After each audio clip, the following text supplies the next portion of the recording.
1 Samuel pasal 28 ayat 1-25.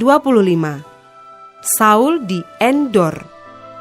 Pada waktu itu orang Filistin mengerahkan tentaranya untuk berperang melawan orang Israel. Lalu berkatalah Akis kepada Daud, "Ketahuilah baik-baik bahwa engkau beserta orang-orangmu harus maju berperang bersama-sama dengan aku dalam tentara." Jawab Daud kepada Akis, "Baik, engkau akan tahu apa yang dapat diperbuat hambamu ini." Lalu Akis berkata kepada Daud, "Sebab itu aku mengangkat engkau menjadi pengawalku sendiri sampai selamanya." Adapun Samuel sudah mati. Seluruh orang Israel sudah meratapi dia dan mereka telah menguburkan dia di Rama, di kotanya. Dan Saul telah menyingkirkan dari dalam negeri para pemanggil arwah dan roh peramal. Orang Filistin itu berkumpul, lalu bergerak maju dan berkemah dekat Sunem. Saul mengumpulkan seluruh orang Israel, lalu mereka berkemah di Gilboa. Ketika Saul melihat tentara Filistin itu, maka takutlah ia dan hatinya sangat gemetar. Dan Saul bertanya kepada Tuhan, tetapi Tuhan tidak menjawab dia, baik dengan mimpi, baik dengan Urim, baik dengan perantaraan para nabi. Lalu berkatalah Saul kepada para pegawainya, "Carilah bagiku seorang perempuan yang sanggup memanggil arwah."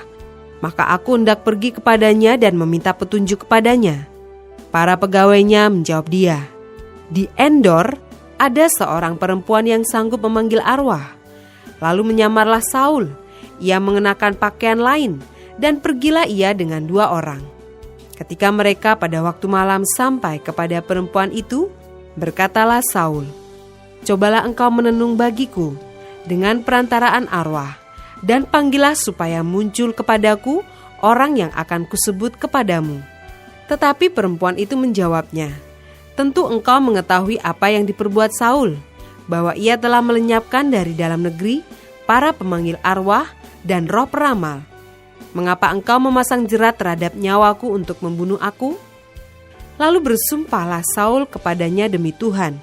Katanya, "Demi Tuhan yang hidup, tidak akan ada kesalahan tertimpa kepadamu karena perkara ini." Sesudah itu bertanyalah perempuan itu, "Siapakah yang harus kupanggil supaya muncul kepadamu?" Jawabnya, "Panggillah Samuel supaya muncul kepadaku." Ketika perempuan itu melihat Samuel, berteriaklah ia dengan suara nyaring. Lalu perempuan itu berkata kepada Saul demikian, "Mengapa engkau menipu aku? Engkau sendirilah Saul." Maka berbicaralah raja kepadanya, "Janganlah takut, tetapi apakah yang kau lihat?" Perempuan itu menjawab Saul, "Aku melihat sesuatu yang ilahi muncul dari dalam bumi."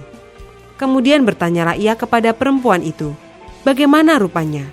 Jawabnya, "Ada seorang tua muncul, berselubungkan jubah." Maka taulah Saul bahwa itulah Samuel. Lalu berlututlah ia dengan mukanya sampai ke tanah dan sujud menyembah. Sesudah itu berbicaralah Samuel kepada Saul, "Mengapa engkau mengganggu aku dengan memanggil aku muncul?" Kata Saul, "Aku sangat dalam keadaan terjepit. Orang Filistin berperang melawan aku, dan Allah telah undur daripadaku. Ia tidak menjawab aku lagi, baik dengan perantaraan nabi maupun dengan mimpi. Sebab itu aku memanggil engkau, supaya engkau memberitahukan kepadaku apa yang harus kuperbuat." Lalu berbicaralah Samuel, "Mengapa engkau bertanya kepadaku, padahal Tuhan telah undur daripadamu dan telah menjadi musuhmu? Tuhan telah melakukan kepadamu seperti yang difirmankannya dengan perantaraanku, yakni Tuhan telah mengoyakkan kerajaan dari tanganmu dan telah memberikannya kepada orang lain, kepada Daud, karena engkau tidak mendengarkan suara Tuhan dan tidak melaksanakan murkanya yang bernyala-nyala itu atas Amalek. Itulah sebabnya Tuhan melakukan hal itu kepadamu pada hari ini. Juga orang Israel bersama-sama dengan engkau akan diserahkan Tuhan ke dalam tangan orang Filistin. Dan besok engkau serta anak-anakmu sudah ada bersama-sama dengan Daku. Juga tentara Israel akan diserahkan Tuhan ke dalam tangan orang Filistin." Pada saat itu juga rebahlah Saul memanjang ke tanah, sebab ia sangat ketakutan oleh karena perkataan Samuel itu. Juga tidak ada lagi kekuatannya, karena sehari semalam itu ia tidak makan apa-apa. Perempuan itu mendekati Saul lalu melihat bahwa Saul sangat terkejut. Kemudian berkatalah perempuan itu kepadanya, "Lihat, budakmu ini telah mendengarkan permintaanmu.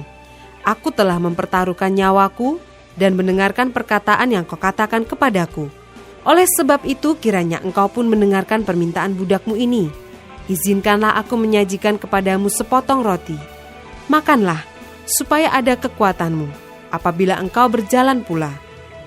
Tetapi Saul menolak dan berkata, "Aku tidak mau makan."